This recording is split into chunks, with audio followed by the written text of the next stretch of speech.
Hi, this is Mo St. from SPS Spindle, and we're continuing our series with common causes of failures for machine tool spindles. This spindle happens to be a machining center spindle, which is quite common in the field, a 40 taper machining center spindle. This spindle has taper damage because of broken bevel washers on the drawbar.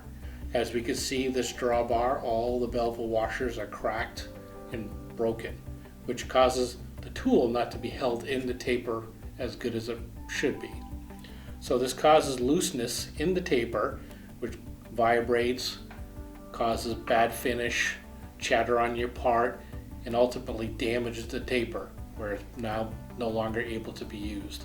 So that would be why the spindle failed. So the spindle needs to be pulled out, taken apart, rebuild the drawbar. Then we will need to grind the taper or even plate grind the taper to make it back up to spec. One way you can avoid this kind of damage on your spindle taper is to check your drawbar force on a regular basis. There's wonderful, great tools out there that you can buy from many different places, from very expensive to economical. But once you check your drawbar force and you see it is becoming below spec, it is good to address repairing the drawbar and getting a new drawbar in there prior to causing spindle taper damage.